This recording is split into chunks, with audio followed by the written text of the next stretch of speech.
So that was kind of a massive turning point for me. I was thinking people are actually paying for this. And then again, once I started getting more inquiries coming to me and I wasn't pitching all the time, I did this thing. I think I remember it being every 3 inquiries, I would up my rate by 10%. And if one of them said yes straight away, I would up my rate straight away. If they came back on my rate and said, yeah, that's fine, we'll take it now, I would do that to the next client, add 10%. That was, in my mind, the easiest way to do that, because I was trying to figure out what my ceiling was, and I was nowhere near it back then, but I thought I was. I thought no one's going to pay more than this.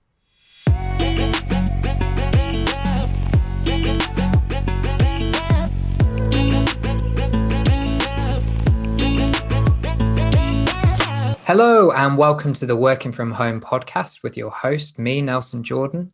Today, I'm joined by Elise Dopson, who is a freelance B2B writer and one half of the brains behind Peak Freelance. Elise, thank you so much for joining me.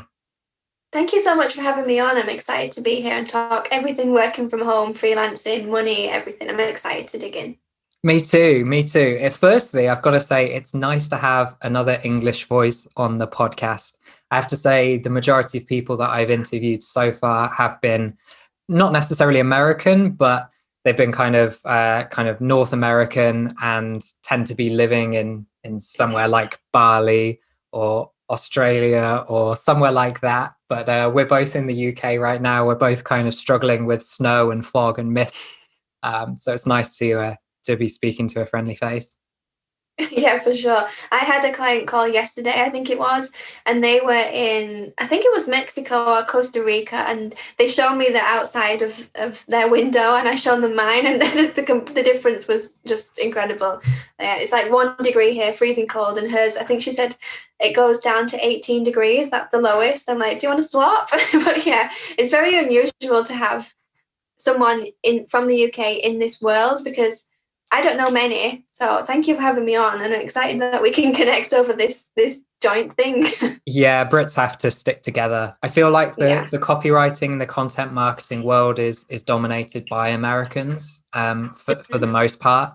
The majority of my clients are American. I'm not sure about yours. Yeah, me too. Yeah. Okay, cool. So, I mean, these days, even when I work with people in the UK, or at the moment, I'm working with a startup in Belgium, but I always do my quotes in dollars because it seems to be like the currency for copywriting, for content marketing and things like that. But so one of the things that we're going to talk about through the podcast today is money, which is why I started blathering on about currency. I feel like money as a freelancer isn't talked about enough, and when it is, it's not talked about in the right ways. Just before we jumped on this call, we were both talking, and I mentioned that I felt like normally the people who mention how much they earn normally do it in this really kind of obnoxious self-promotional way, normally when they've got some sort of course to sell or some consultancy, and it's normally like, you too can earn $1 million this month with working 4 hours from a beach. It's normally that sort of I don't know, it just feels like they're trying to sucker people in through lies, basically. So I'm really looking forward to getting into that. First, though, what I thought would be really fun for us to do, and it would give people more of a flavor of where you've come from and the sort of experiences you've had in the past, is almost how you got into this industry in the first place. So where did it all start for you? So this is a relatively long story considering I'm only 22. I started back when I think I was 12 or 13, and I noticed there was 2 kinds of crowds back then. There was a Facebook crowd and a Twitter crowd. And I think this was just before Twitter became the thing it is now. And I was always in the Twitter crowd. I wanted to make friends with people that I didn't know. Even though I was like 12, my mum was like, Elise, do you really want to be on Twitter? Who is it? Send me all the information before I can approve it. But I was on Twitter, and I noticed there was a lot of people talking about similar things to me, but they all had blogs. So I was like, okay, well, I'm just going to make a blog.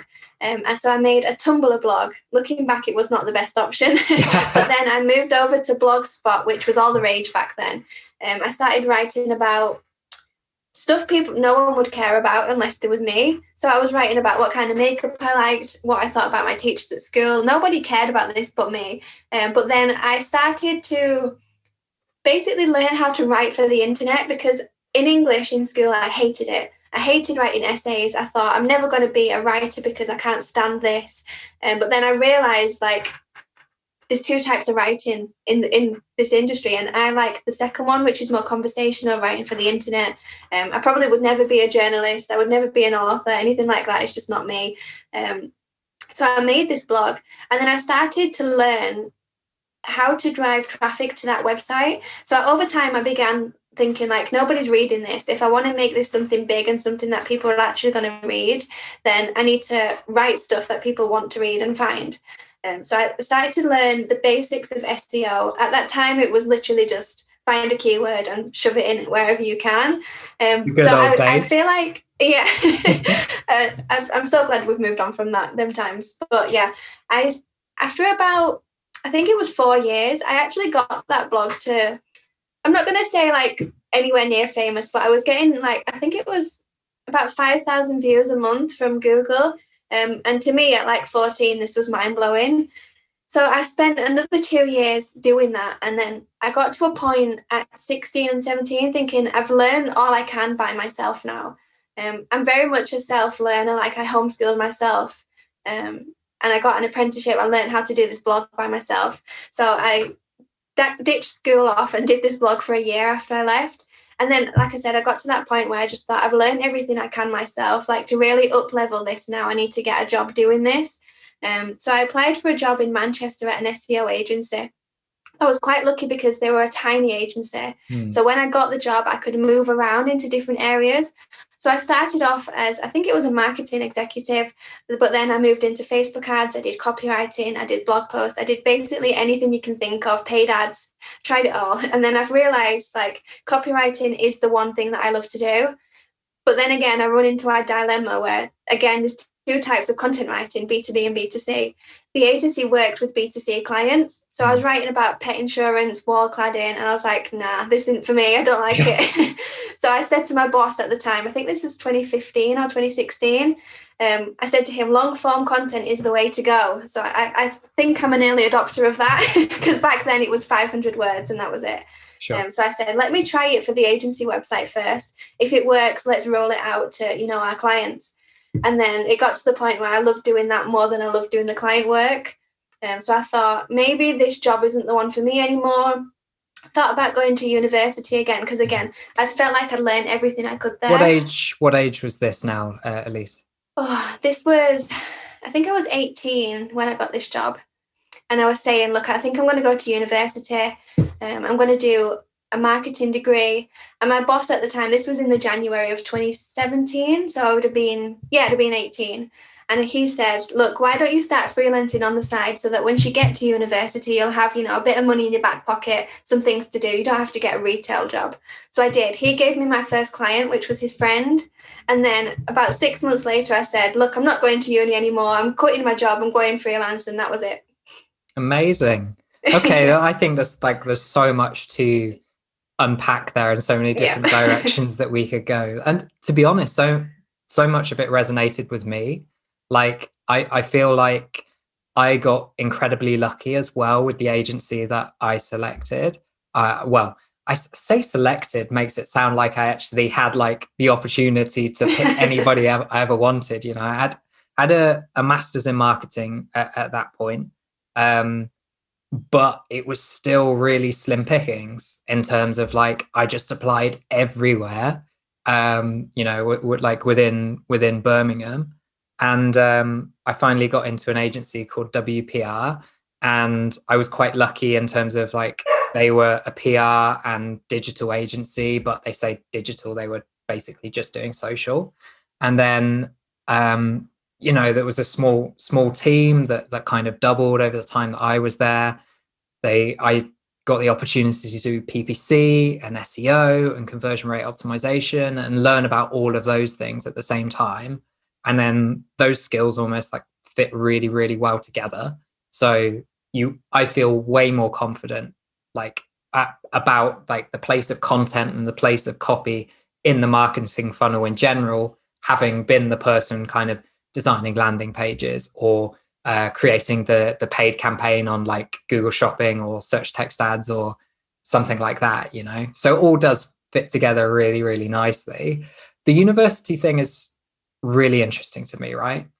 I feel there are certain subjects in particular that the universities do not teach in the right way, or they don't teach in the most appropriate way for actually using that out in the real world. And like marketing is one of them. As I said, I did a master's in marketing, and I learned so much more in, you know, a month, 2 months of actually having a marketing role than I did during the entire year of doing the masters. You know, like there's something about actual execution versus theory that means like you question about everything that you learned in the first place, right? That's super interesting. I think there's a lot of like, I think the best marketers are self-taught, and I don't mean that they isolate themselves, but they're very much in charge of their own learning. Like, do you have any structures for that, or was it just kind of like you're quite a curious person and things caught your eye and they were like, oh, I wonder how that works and stuff like that? I do think I'm just a curious person. Like I see campaigns all the time and I try and dig. I think there's a website, I can't remember what it's called, but it basically takes you under the hood of a popular marketing campaign. And I would read them and soak them in, and I'd be like, right, this is what I need to do that. But on the university stuff, one thing that changed my mind was not just the money that I was making from being freelance. It was the fact that my partner has friends that are older than me, and a lot of my friends are older than me. So by this point, they were just coming out of university. They'd spent 18 years in education, and they were basically getting the first real job ever. Whereas I had been doing this for technically like 6 years already. And I know it's not a race, but I was just terrified of getting to like 22, 23 and starting from scratch again. So yeah, that is a huge reason why I ditched the university idea. And I'm so glad that I did, because even now, if you do a marketing degree, you're never guaranteed to get a job in that role anyway. So for me, the risk of going to uni and potentially wasting all that money, being in debt, not learning the things that I need to do versus going freelance for 6 months and just seeing if it worked out, that risk was like a no-brainer to me. No, that makes a lot of sense. Like marketing, and in particular, like copywriting and content marketing. Like, have you ever been asked by somebody if you've got a degree in it? Like No, anybody who's never. ever hired you? No, me neither. Like nobody ever cares. The only thing anybody ever asks for is samples of my previous work. Yeah, I was having this conversation actually a few weeks ago, and they were saying that resumes are basically non-existent anymore in this industry. Like nobody cares if I went to college, how many GCSE grades I got, what I did when I left school. Nobody cares as long as you can prove that you can write and a person feels like they can trust you with their money to write something. You've got it down to a winner, I think.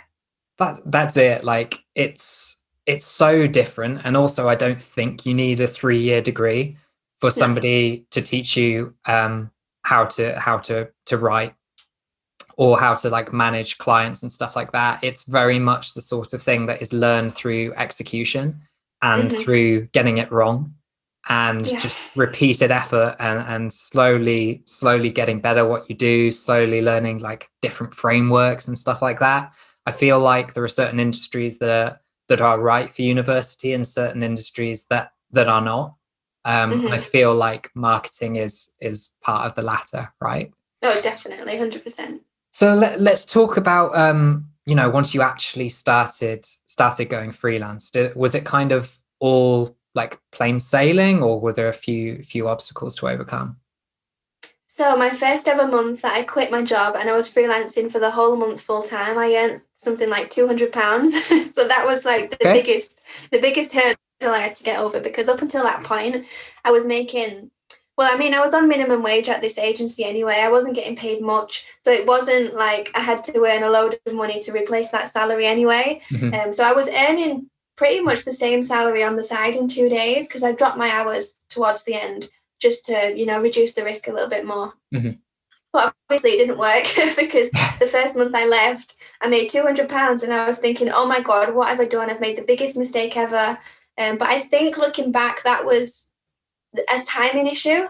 So I'd spent like September getting excited and leaving my job and, mixing with my co-workers for like the last time. And then when I quit, I was like, my activity the month before has led to this. And also it was around Christmas. So it was like October, November, December. Nobody wanted to hire new freelancers at that time. They was thinking, look, we'll just wait till we get our new budgets in January and we'll start from then. So what I did is I spent those 3 months pitching like a mad woman. Some of them didn't pay off. I think I had like 6 calls a day at one point. Wow. I was just trying to get myself in front of everyone to say, look, from January, you can hire me to do this thing. And then I think from January, I was earning at least £2,500 a month. So it's a big jump from 200 to 2,500, I know, but it was scary at first to basically have nothing to rely on. Sure. So something's interesting there, though. To me, it sounds like you tried to mitigate that risk a little bit by keeping some of the hours with like your previous agency, which just seems super smart. Again, like with myself, my very first client as a freelancer was my previous agency. Yeah. Like they needed somebody, they hadn't managed to hire somebody in time to replace me, and that was kind of just a happy accident. We obviously stopped working for them on really, really good terms. So, and they knew that I could do the work because I've been doing the work for the previous 4 years.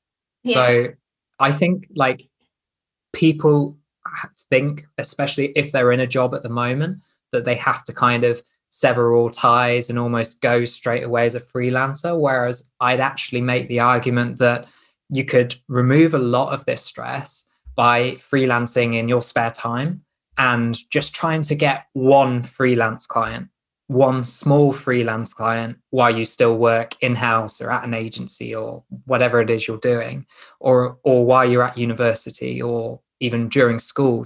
One thing that's great about the internet is that a lot of the time, even when you're doing kind of content writing, like I hire people at the moment that I've never met. I've never seen a photo of them. I don't know how old they are. And quite frankly, I don't care. Like they produce great work and they fit within the budget. So I kind of feel like anything that you can do to kind of mitigate that risk is a good thing. Have you got any other tips or any things that you managed to do to kind of make it a less risky enterprise going out on your own? I think that was it, but I do think it's worth mentioning that at this point I did not have a mortgage. I didn't have a car. Well, I had a car, but my insurance payments were barely anything. So basically my outgoings were nothing. Sure. So to me, it wasn't as big of a risk as it would be to anybody else. And also I didn't have much of a risk anyway, because my boss at the time, we had a really good relationship, and he said to me, look, if this doesn't work out, like I'm sure it will, it will work out for you, but if it doesn't, you've got a job to come back to. So for me, I'm not going to say there was no risk, because obviously there was some, but it was very little to begin with, if that makes sense. Yeah, that definitely does. I mean, obviously things are so different depending on your circumstances. If you've got a mortgage, 2 kids in a private school or something like that, your freedom and the sort of things that you'll need to have in place to avoid being in just like the world's riskiest situation are obviously like very, very different. But even then, like I think the main way around that is by getting things lined up while you're still working and while you've still got other income coming in, and then not having this thing that this kind of thought process in your head that if I want to go freelance, I need to almost just be a freelancer straight away. You can be both, right? Nobody knows exactly what you're doing. You can keep your 9 to 5. You can even go and work in a different kind of job that is like actually a 9 to 5, rather than so many jobs that you end up doing ridiculous hours when you're not supposed to. Like there's something to be said for just getting a job in like retail or in the restaurant industry or something like that, anything that you want to do if you know that freelancing is like your calling, for sure. Yeah, for sure. And my dad was terrified when I told him all of this. He's very much old school, get a job and then work that job every day until you're 60. And I was like, Dad, I don't want to do that. I want to live my life in between. So he was saying, look, what are your contingency plans if this doesn't work? So he basically made me save like 3 months of savings to make sure I had enough to live on by the time I'd quit. And that was lucky, really, because I had my first month was £200. So I thank God for my dad for telling me that. But I was saying, like, the support system you have is another reason why I had such a big privilege to do this anyway. Because by no means am my family like rich, but if say my mum and dad had no disposable income, I didn't have a rich uncle out living his best life in Spain somewhere, it would be a completely different story. Like, if I needed the financial backup, I had it. And I'm fully aware that most people don't have that. And that is a massive privilege that I think it would be remiss of me not to mention. Sure. Yeah, no, it's totally, it's very useful for people to understand the context behind your decisions. Otherwise, there's no value to kind of that story and that advice, right? Because everybody is in such a different situation. But yeah, no, thank you for mentioning that. So once you'd actually like became a freelancer, obviously you're kind of known for your B2B, your SaaS work at the moment. Have you always been doing that, or did you kind of explore a few different industries? At first it was just B2B, but like I said earlier, I knew that I liked writing for the agency more than I did the clients. And I think that was because I was writing about the things that I taught myself, if that makes sense. So I was teaching myself marketing all the time. I was teaching myself how to send a marketing proposal, how to do all those things. And then so to write about what I had learned, I just found it so much easier. I mean, I'm not a good researcher. Like, I cannot spend an hour researching what different pet insurances mean. That's just not me. I'd prefer to know something inside out, back to front, and then write about how I would do that thing, rather than saying this is a combination of the things I'd found on Google. I'm mashing them all together. I've never done this myself. This is what you should do. That doesn't sit right with me. So yeah, I think a lot of SaaS. Why I like SaaS so much is because they have a need for regular content. So they need new members coming in every month. They need new people signing up for trials. And then to get all of those people in their funnel, they need content to get them there. So I found, like, this was a pure business decision. Like, software companies have lots of marketing budget. They have lots of money to spend on freelancers and content. They already know the value of content. So I'm not educating them on that. It's not a hard sell. So yeah, it was very easy for me to sell to them versus, a marketing agency down the road who are paying pennies to their freelancers. I feel like that, again, was a no-brainer to me. Sure. So that sounds like a combination of two things then. Firstly, that they actually had the budget to pay you what you wanted to earn, to like support your lifestyle, to meet your earnings goals and those sort of things. But secondly, the fact that you also felt that you could confidently and competently talk about that market without like this fake it till you make it sort of mentality, which is quite interesting. So yeah, I've written personally about like a lot of different subjects, but I found like this year in particularly, I've taken a similar path to you in terms of this is the stuff that I know because I've been doing it. Like, I've been in marketing for 10 years. And I've been involved in paid social, SEO, PPC, CRO, what have you. Like, I can talk about that stuff without needing to research it. A lot of the times, like, the article is already in my head, and then I will just need to go and find stats to back up the points that I already want to make, the arguments I already want to make. And like the difference just in time that it takes, but also the energy that it takes out of you to produce those things, that's where I've noticed the difference. Is that something that rings true? Yeah, for sure. And I think it's worth mentioning here as well is that once you know something inside out, you become the expert in that thing. And I know freelancers all the time get told to pick a niche, and I do think that is true. I do think you need to be known for this one thing. But if you've been doing something inside out for 10 years in some situations, you are the expert in that already. So you're not starting from scratch when you do go out and freelance. Yeah, I've found that as well, because I've been involved in content and copywriting, it purely those disciplines, for a lot shorter time period than you have, like significantly shorter.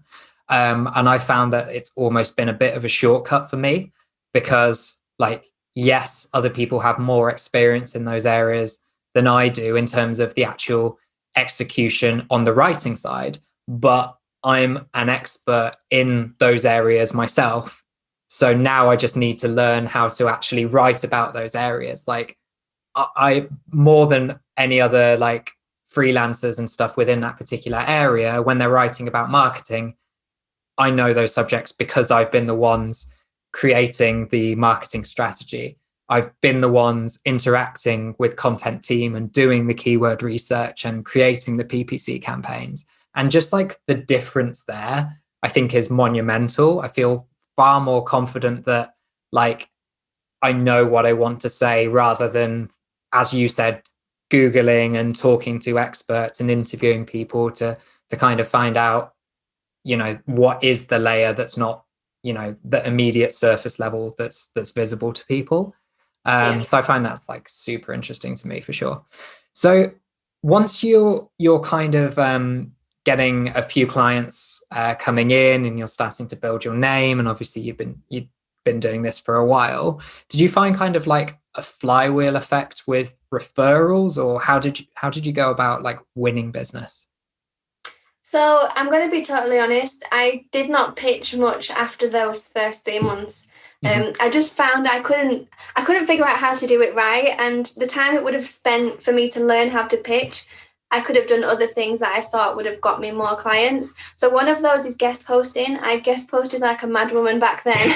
I basically found all the publications that my clients were reading and pitching a topic to them, because this was like a 3 winner for me. I could use their logo to say I've been featured in this publication, which does a lot for credibility and social proof, because clients think if they've worked with editors at Content Marketing Institute, for example, they must know how to write. And then secondly, I had a ton of writing samples to send to anyone. I could send, if I did want to pitch, I could say, look, I've been featured here, go and read my work. It's very different than sending them a link to a website that no one's heard of. It's not as impressive. So yeah, that was the second one. And then also the third one is that I built relationships with those editors, because I basically treated them like my client. Like I would reply to their emails on time. I'd meet deadlines all the time. I'd do revisions for them. I'd basically treat them like my best client. And then in some cases that paid off, and they said, look, we've got budget to hire freelancers. You've already done a post for us already. We know you're good. We know you can write. It's easier for them to hire someone that they know can do the job and has done it before, even for free. So a few of my clients back then actually came back, 3 or 4 months later, and said, we've got budget now, can we hire you to do this thing? And because my name was attached to all of those things, it meant clients began to know my name, which is a big thing. I feel like there's so many SaaS writers and B2B writers out there, but if you can get bylines on these huge websites, if your name is constantly popping up on the things that they're reading, they're going to get to know your name. Awesome. Well, here's a very pointed, specific question for you. Do you have different rates for like bylined articles versus kind of ghost written articles? So for byline content, I just charge my standard rate. And then if my name is not being attached to it, I charge 25% extra. And that just basically, I say to the client, look, I'm not getting the benefits of this piece, so I'm going to need to charge you more for it. You're paying more because you look better by publishing this content under your name. So I've never had an issue with charging the extra money. Interesting. Yeah, I do something similar, but it's not 25%, so I might need to increase it. Yeah, do it. Do it. Yeah, that's what I'll just do straight after this call, just like no, amazing. There's so many people that have echoed that advice, to be honest. By the time that this episode comes out, the episode with Diana Mayfield, who is also in the SaaS industry, that will have come out as well. And she, I think, more than any other person that I know, kind of contributes her success to her knowledge of like how the media works. how she's been able to secure, like, not just for herself, interestingly, but how she's actually been able to package this service up for clients in terms of how to get them featured in the publications by using very, very similar principles, but she's taken them kind of one step further. You know, she gets herself regularly published, and then is able to do the same thing with her clients through the relationships that she's built up with those editors as well. So that's really fascinating. One of the things that, like, I want to make this podcast like about, we've already touched on it a little bit, is the concept of money.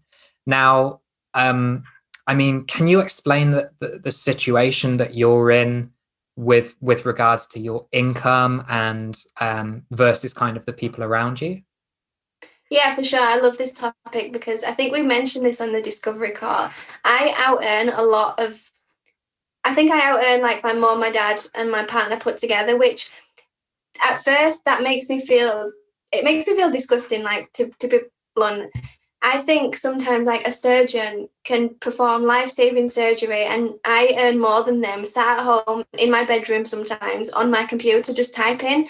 But I think I was speaking to Mike about this topic and he was saying, look, they chose that job and you chose this job.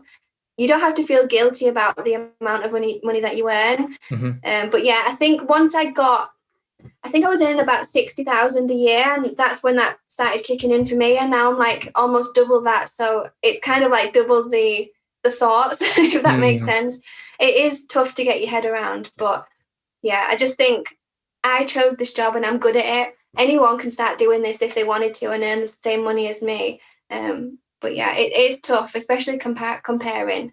Have you found that anybody has gone out of their way to make you feel bad about what you earn? No, I'm quite lucky with that. I mean, in my friendship group, a lot of them have just left uni, they're getting the first jobs, or they're doing like an apprenticeship style thing. So they're on maybe, I'd say maximum like 30 grand a year. And so I feel bad sometimes bringing up how much I earn because I don't want to make them feel bad, if that makes sense. Because I don't want to put them in a situation where it's like, oh, let's do this thing as a big friend group and I can't afford the things that Elise wants to do. I never want to do that. So I try not to talk about money with my friends just because of that.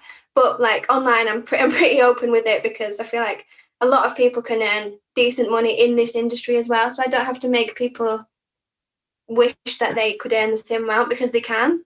Yeah, I think this is a weird one within like content marketing, within copywriting, and just it's freelancing in general. I'm going to say, having kind of experienced different freelance industries within the marketing spectrum, I suppose, you can earn a ridiculous amount of money, especially when you compare what you'd be doing the same work for an in-house or an agency.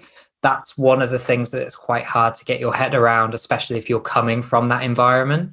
You almost have this like self-imposed limit, like, oh no, that's silly, I couldn't be earning that, like, oh, maybe I should like lower my rates or something like that.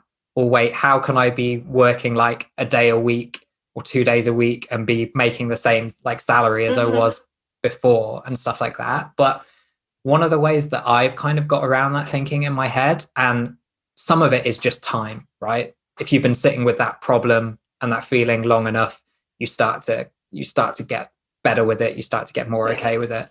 But the thing that helped me a little bit and hope it helps other people is like understanding that you're taking on the risk.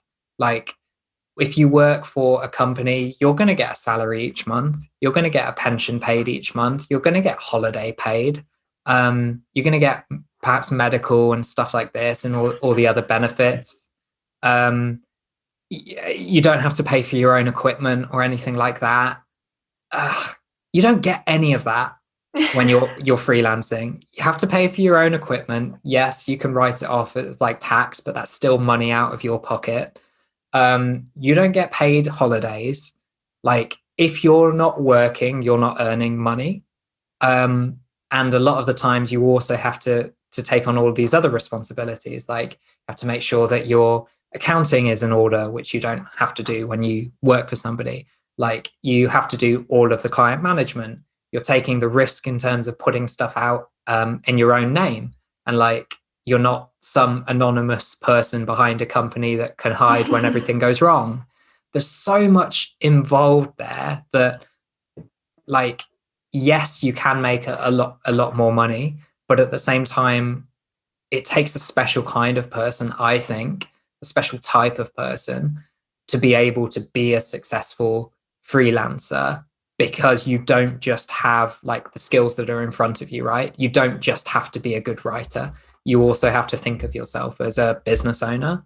So one of the things I want to get to is like, is there something that you've done, or like a big insight that you've had with regarding yourself as a business owner and those sort of freelancing skills versus just improving as a writer?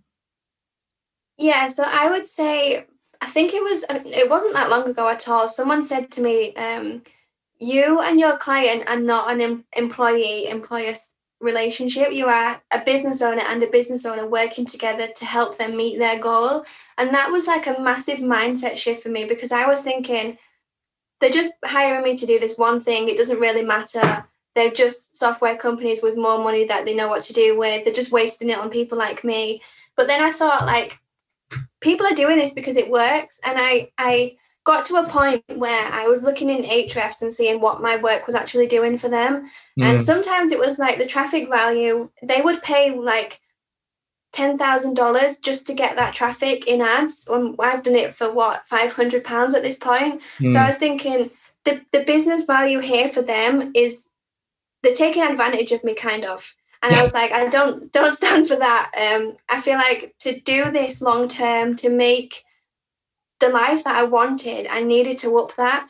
And just touching back on what you said about you taking all the risk and that factoring in your rates, I think that is twofold, because if a client cannot hire someone full time, they don't want the risk of hiring someone and saying, look, 2 months later, we've not got enough work for you. They need to pay a premium to have that now I want work, now I don't service.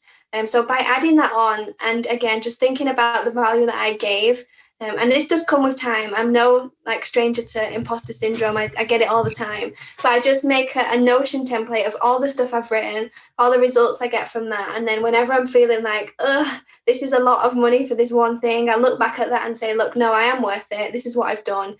This is the value that my client is getting. And this is probably they're going to make like thousands off this one piece, and I'm charging them 1,000. So the ROI on their side is huge. So I need to take as much of that cut as I can for the work that I'm doing. Makes complete sense. I love that. And what you said there about writing down your wins and what you have achieved reminds me of something I think like in Copy Hackers, the 10x freelancer and stuff like that. They call it like the awesomeness cheat sheet or something like that, right? It's something that you keep on your desk, and every time you deliver something stellar, you just write it down. Like for me, there's like two standout things that I worked on that I use in like every sales call, because like they can see how proud I am of it, and it's just like there's great results. There's one that was like 242% increase in revenue through one of the CRO pieces of work that I did. I took a company from 6 figures to 7 figures. And the other one is doing something very similar, but through organic search. Like, I won't tell you the companies, don't need to go into it. But the important thing is to know that I know those stats off by heart, because I use them in every single sales call, because they get the same reaction that you just did there, that you go, wow, like, okay, I want to work with you because of that.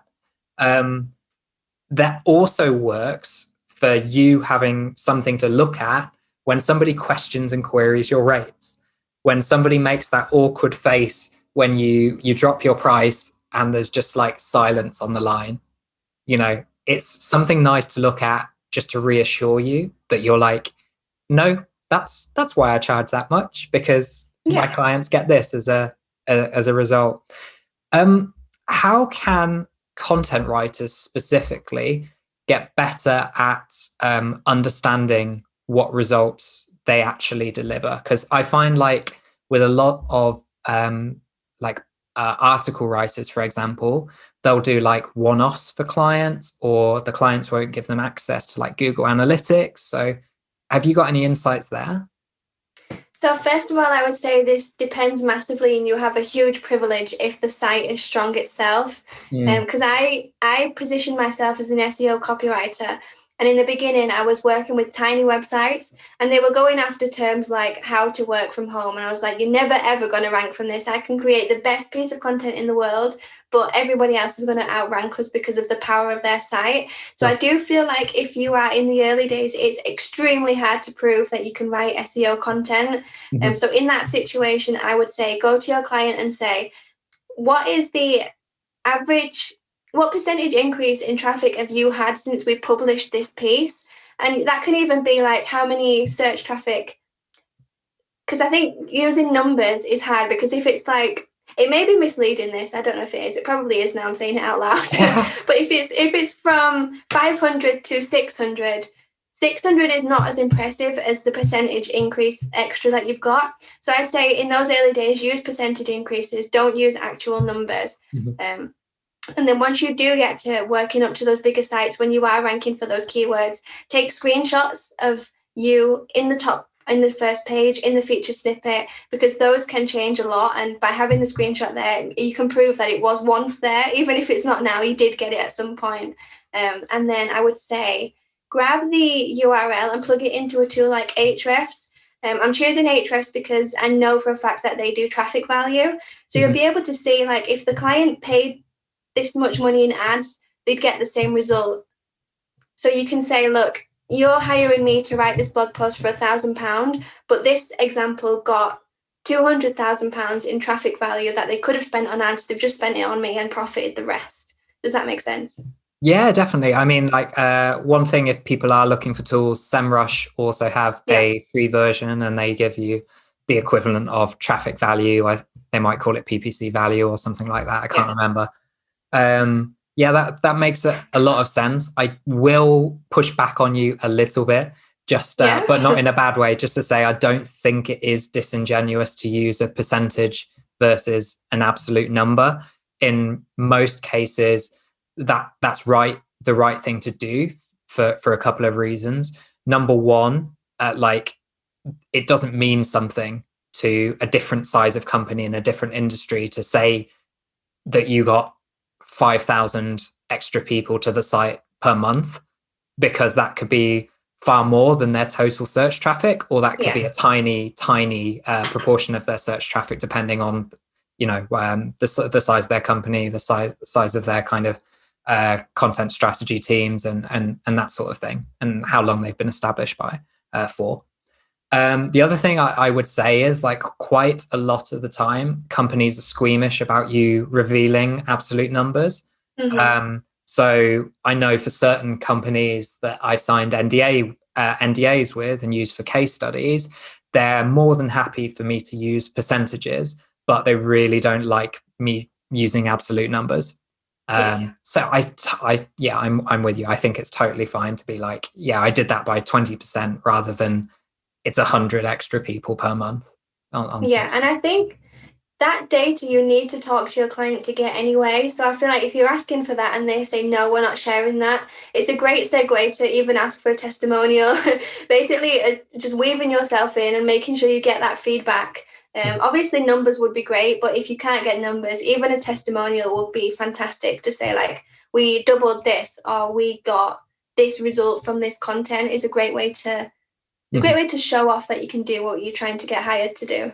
100%. And I would add to that and just say it's also a great way to extend those relationships and to turn them from short-term relationships into long-term ones, because you can say things like, well, I'd like the data here because that will help us decide which article to create next, because we'll be able to see which ones performed really well. It will also, if you ask the client, or you can install it yourself using, I can't remember what it's called now, but it flags an event every time somebody hits like 25%, 50%, 75% of the article. What are those called? Can you remember? I think Hotjar does a similar thing. Yeah, I can't remember what those are called, but it fires an event anyway into Google Analytics when somebody's read a certain percentage of the page. and you can understand like which parts of your articles are really hitting home and which are kind of losing people. And when you phrase it like that to your client, the benefit to them is that you might even be able to go in and do a short rewrite of the particular section where you're losing people. And that impacts their time on site, which obviously impacts their overall rankings and stuff like that.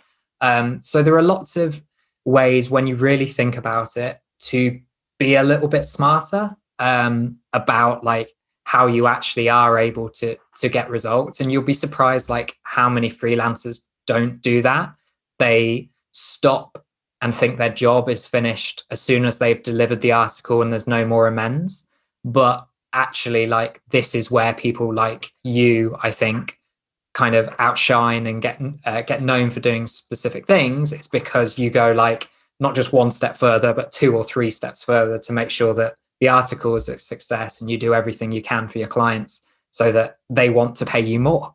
They want to give you more work, and they're quite happy when you say, guys, I'm increasing my my rates at the end of this 3-month period. Yeah, and I would add that that makes you become more of a strategist, even if you are only writing. If a client was, say, to cut their budgets, in the worst case situation, they would always cut the freelancers who don't give as much value to them. So if you're just going in and writing the article, doing the revisions and backing out, you'll be first on the list to go. You'll be first on the list, like, to say, avoid these people if anyone asks for a recommendation. I think the biggest thing that's helped me demand these higher rates is positioning myself as a stronger asset to them. So yeah, I'll come and do the writing, but if you're not sure what you want to write about, I can come in and do the SEO beforehand. I can help with distribution. I can help tie that content into the other content that you've got. I'm basically treating my business as an extension of their team. And that is so much more valuable to them, and they're much more likely to keep me on board if there was a budget cut than another freelancer who's just coming in, doing the work and leaving again. For sure, yeah. So it's thinking of yourself as like, what are the extra kind of things that I can add on that increases the value of my service? Like, I'm not just being hired for like a content writing position. I'm almost need to think of myself as like the content person, right? Or even the marketing person, always looking for opportunities to add value. Maybe that is, optimizing for search. Maybe that is going for doing some extra work on internal linking. Maybe that's just as simple as like, by the way, I've noticed that you mentioned this in another blog article. Maybe you could link from this to this pillar post or something like that. It's like, exactly. Find these just tiny things that you can do in each interaction that kind of show your value, right? Yeah, and the best thing is you don't even have to do the things you're recommending them to do. Like, for example, I've been in a situation where I've been writing a blog post and I do not design graphics. I'm not a graphic designer. I can just about put together something in Canva and that's about it. But I make recommendations in the content to say, look, hey, we need a picture for this. I can't do it, but I'm recommending that you should. Another situation is I was doing a refresh of a piece of content that a client already had. And I said, I really do think we need a video in here. Can you get your video team to do this? Embed it here in this section that I'm pointing out, obviously. Just even by making those recommendations, you cement yourself as someone who knows what they're doing, even if you don't do it yourself, which is a good thing.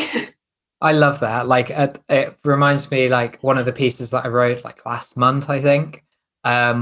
I just used something that I thought was fairly simple to me, and I didn't have to actually do it.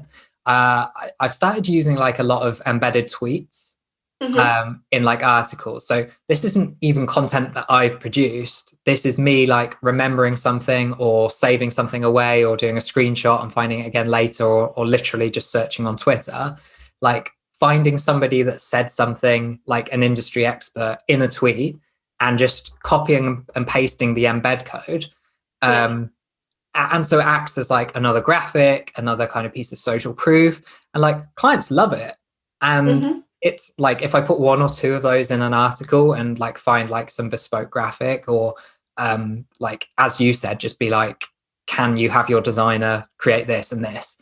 I think the proactivity is what a lot of clients love. And I know, like, when I hire people, that's what I look for. somebody who's always making those like extra suggestions and doing more than like what their job is.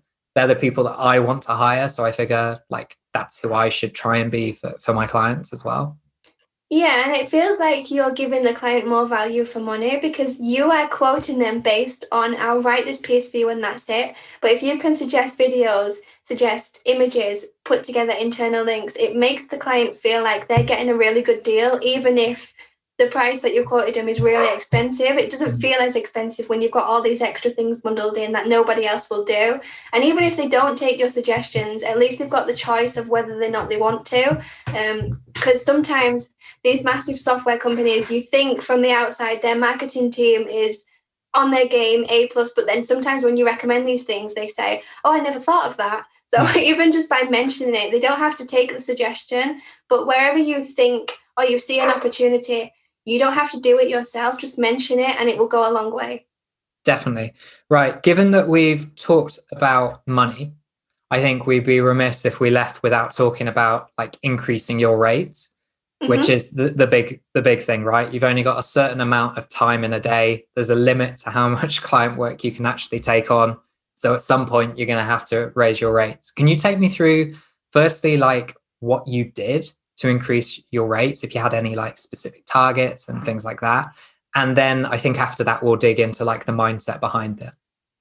Yeah, for sure. So the first rate I ever gave, I think it was £50 for a long form blog post, and this client was a nightmare. Like I would have to do 5 revisions of everything. I'd have to have the exact keyword in there every 10 sentences or something stupid.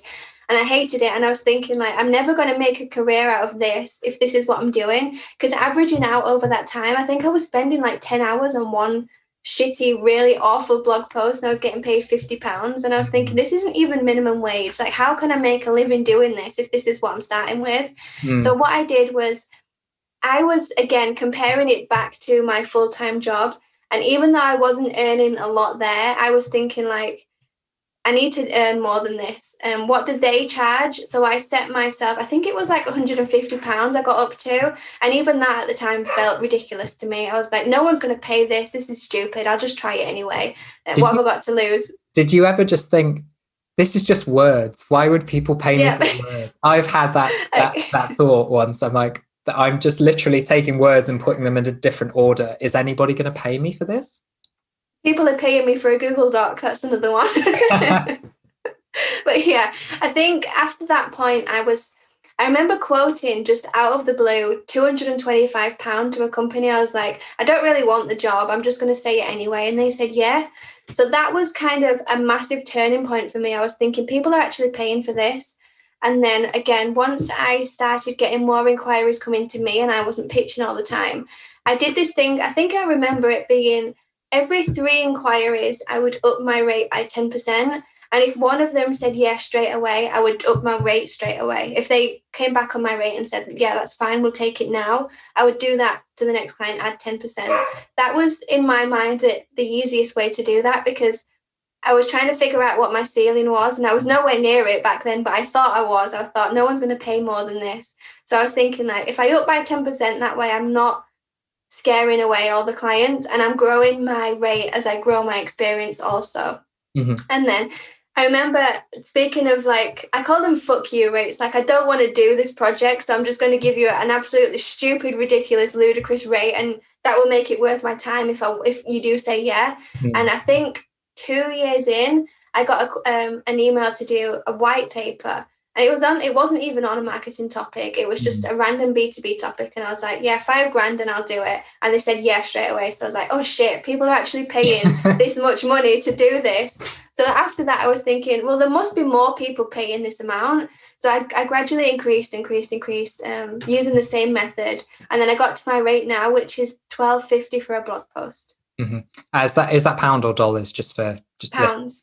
Okay. So that's like probably like $16.50 in dollars, maybe ish. Yeah, I do all my invoicing in pounds just because I like to make my clients' life difficult. I think it's around that. I think at the moment it's like 75 pence to every dollar. So I think we're looking at roughly that anyway. Okay, cool. So you've obviously just kept that thing in your head. I quite like that, because I hear a lot of people like pick a time in the future to like, oh, in 3 months I'm going to increase my rates by this much, but obviously that depends on like demand, right? Mm-hmm. So yeah, if there's like a market downturn and you don't get anything for a long time, that's I really like your way, because it's more like, okay, well, these people are interested, and then I can just understand how many of them basically like recoil and run away versus how Yeah. many like instantly take me up on it. Yeah, I would definitely recommend that to other people as well. I would just say be wary that you will have clients on different rates. I let this get out of hand more than I needed to. And I Right. think my rate at the time was about £800, and I had one client who was still paying 225. So Right. it is for exactly the same thing. And I was like, this isn't right. I can't be charging nearly 3 times more for exactly the same thing. So I Mhm. either need to bring that client up to my new rate, which was never going to happen, but I offered it anyway, or I'd just say, look, my rate is, I've kept this rate because I like working with you now, but it doesn't make any financial and business sense for me to carry on doing this. This is my new rate. If you don't want to take it, I'm happy to recommend a freelancer who works at your budget. Mhm. And so that's what I did. But just be careful that you will have clients on different rates, and Mhm. don't let that gap become too big. Mhm. No, that makes a lot of sense. What sort of time period do you think you can keep up that sort of thing? Like if you have clients on, again, something like that obviously is probably too out of hand in general, but if you were going to say like you had one client on 750 and another on like 400, what time period would you kind of give for that person to be able to increase their rates to your new one? I would give them at least 6 months at that rate. It depends how much you're increasing the rate by. If it's like 3 times the amount, then obviously it would be a lot longer. Mhm. But if it's, say, if you've been working with them for 6 months, you can up your rates by at most 25%. Mhm. But again, if that rate is a lot already, adding 25% on extra is a lot again to add. So I think the percentage difference is something to think about, but I would do at least 6 months on the rate that I agreed, because that gives me enough time to prove like I am good. I am gonna be worth the rate that I'm gonna charge you in 6 months' time. Sure. No, it makes a lot of sense. Let's talk about some of the like the mindset issues that you encountered specifically around like rate raising. What were your kind of like instant feelings? Did you ever feel like kind of icky? Yeah, for sure. I was thinking, I mentioned earlier, like I compared everything to my job, and also I compared everything to an hourly rate of everyone that I live with, that I spend time with. Because my hourly rate, I'm quite a fast writer, and everyone's always surprised by this. I can write like a long form blog post in 6 hours. So if I'm being paid £1,000, I'm not good at math, so you have to bear with me. If I was dividing that by six, it would be obviously a lot more than everything that my friends are on. It's like So I do think, 163 or something like that. I don't know. yeah, so compare that to like £10 an hour is just crazy. I really struggled to get over that. But then like you mentioned earlier, you've got to add in the fact that you don't have a pension. You've got to put money into your pension. You've got to pay for insurance. You've got to pay for your equipment. You've got to pay for your house, your electric. Mm. That all needs to go into that price. So even then, I'm still not 100% comfortable with it, but I just know that I would rather get the money while I can, if that makes sense. I'd rather take advantage of this situation now while I can, because this might not be my job forever. You know, the internet might have some brand new magical creation, or artificial intelligence will come and take my job. So I'm thinking I'll collect all the money that I can while I can, and I'll just think about the rest later.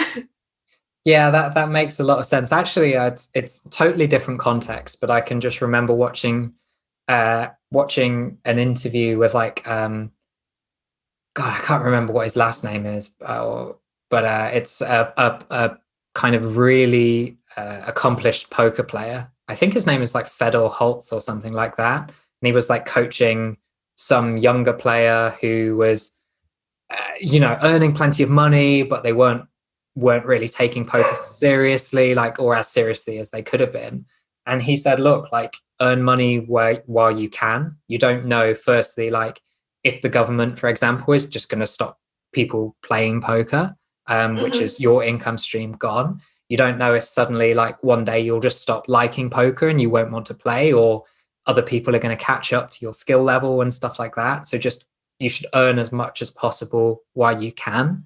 The like counterbalance to that, though, is like, it's easy to go on like overboard and find yourself like working all the hours under the sun, and like that's not what work should be for at the same time. So do you have like a limit in terms of either number of hours that you'll work per day or number of clients that you'll kind of take on, and how have those numbers kind of developed? So this is a really tough one for me, because especially with the situation now, like, we're in lockdown. We've been in, as we're recording this now, we've been in the third lockdown for 3 days, and this is due to another 2 months at least. So I'm thinking, my mindset at the minute is I might as well work as much as I can while I'm not doing anything else. But I was doing this in December lockdown also. And then I got to Christmas and I was like, I'm just completely exhausted. I can't do this all the time anymore. So it's kind of a mind battle, because I sometimes like sit and watch TV or read a book and I think I could be working now. And it's so hard, especially when you're working from home and there's nothing else to do to get out of that. But I just keep reminding myself, like, I nearly burnt myself out last year by doing this. Early last year, I was working all the time, but I had a life at the same time. I could go out, I could go on holiday, so it didn't feel as big of an issue. But now there's literally nothing else to do but work. So I let myself carry on with that. And December was a great month for me, like money-wise, but there comes a point when what is worth more to you, having an extra $5,000 in the bank or actually having your sanity? It's very hard to answer. Like, it should be a simple question. It should be a simple answer. Like, of course I choose my sanity, but when that $5,000 is sat in front of you and you've got nothing else to do except relax, it's hard not to do that. I don't know if you felt the same, like you have to work all the time during this. Definitely. I think there's a couple of things there that I want to unpick, like the working, that kind of blurring of boundaries is something that I think has come up in like every single podcast episode, probably. Just the fact that like you used to have at two distinct places where work used to occur, right? And even if you did work from home and you didn't have a commute, like, which is a physical thing to break up your day, like, you still had people calling you up or saying like, hey, you want to go do this? Like, let's go to the park, or like, fancy the pub, or let's go watch football, or whatever that thing is for you. Like, that thing existed but doesn't exist now. So it's almost like, if you want to work all day, then in theory you could. And too many people get sucked into just like answering emails at 11 at night on their phone when they're like, in brackets, not working. But you are, like, you're sat there and you might be with your partner and you're not giving your partner your full attention. You're kind of half having some conversation, but not really, because you're checking emails or going back to somebody and stuff like that. So I feel like my wife is like the perfect counterbalance to that. Like, I'm always somebody that has like multiple projects on the go. Like, even if I don't have any client work, I'm always thinking about other things I could be doing. And she's very good at being like, kind of, very rarely will I work after dinner, for example. Okay. So like, when we go down for dinner, I'm very fortunate now that we're back in the UK instead of Valencia in Spain, where we used to live. That was a studio apartment. So the laptop was there, the desk was there, the TV was there, the bedroom was there. And I was like, well, yeah, what are we doing? Versus like here, I'm fortunate enough to have an office. And when I'm done, I can close the door of the office and literally not see my laptop. Like, that has been really, really good for me, because like, it's not even on the same floor. So we'll go downstairs. That's where the lounge is. It's so far removed then from my brain. And like, with my phone and stuff, this is something that I've had to do purposely, because I found myself really getting sucked into like, I don't even know why I feel the need to check emails, because with the nature of my work, there's nothing that comes in that I couldn't answer in like 3 days time and it for not to be okay. It's not like people need direct responses for the sort of stuff I do, but still I'd be checking emails on night, checking to see if like there are any mentions on Twitter or whatever, some things that I could respond to. Just not necessary. So I've actually started like not even having my phone on the sofa. I just leave it charging all the way across the room on the table and just leave it there. So anytime I want to check my phone, I at least have to make the purposeful effort to stand up, to go over there, to stand up while I check things and then go and sit back down. But yeah, there's not like a perfect answer to these things, right? Like we're always trying to figure it out. Elise, like I could keep talking to you all day. There's so many similarities there, especially like both being British, kind of in this dominated world, which is dominated by a lot of people who have perhaps different backgrounds to us as well. But yeah, so I want to know, like, where can people find you online? What sort of things should people get in touch with you? So I want to know about your the writing business, but also about Peak Freelance as well. Yeah, sure. So you can find me on my website, which is just my name. It's quite hard to spell, elisedopson.co.uk. And the same, just my name on Twitter. That's probably the best way to start a conversation with me, to be honest. My DMs are open. So if you've got any questions about anything I've talked about, just drop me a DM and I'll get back to you. But also I co-run a writing community with Michael Keenan. He is a great, fantastic freelance writer, similar position to me. And we basically created Peak Freelance to teach people not just how to write, but how to be a better freelancer. Because I know, Nelson, you and I talked about this briefly before this call. We was mentioning that you can be a fantastic writer, but if you don't have the business mind and the freelance mind behind that, it's really tough to make a living out of. So that's what we're trying to do at Peak Freelance. We have tons of resources, a private Slack group. We've got a bunch of email templates. That's all included in a membership. And of course, you get unlimited access to me and Mike and every member in there. Like, I know, Nelson, you're part of the group and we have so many great conversations in Slack. But what I love about it is it's not just me giving these answers every time. There's a lot of freelancers in there who will reply to other freelancers' questions. So you get a lot of feedback, make a lot of friends. I just wish I had this back when I started, so I decided to make it. Yeah, that's what I found. Like, there's been more kind of writing communities spring up. And that's the thing, right? Everyone's trying to create the thing that they wish they had like 3 or 4 years ago. But I love what you guys are doing there. Mike is one of those annoying people who I think actually does live in Mexico. So he's got great weather while we actually battle through snow. But they're great people. I don't make any money recommending it to you, but I honestly would check it out. It's a great place to be. Thank you very much. No worries at all. Elise, it's been fantastic having you on. Just remember to like and subscribe, and we'll see you next week for the next interview. And that's it for today. You've been listening to the Working From Home podcast with me, Nelson Jordan. We've been talking about the good, the bad, and the ugly side of remote work. Thanks so much for listening, and I really hope you've enjoyed the time you've spent with us today. If you'd like to discuss the podcast, you want to make a new friend, or you're interested in working with me on a copywriting or digital marketing project, then visit nelson-jordan.com. That's nelson-jordan.com, where you can also sign up to my newsletter to hear about this podcast and other exciting projects. Until next week, goodbye.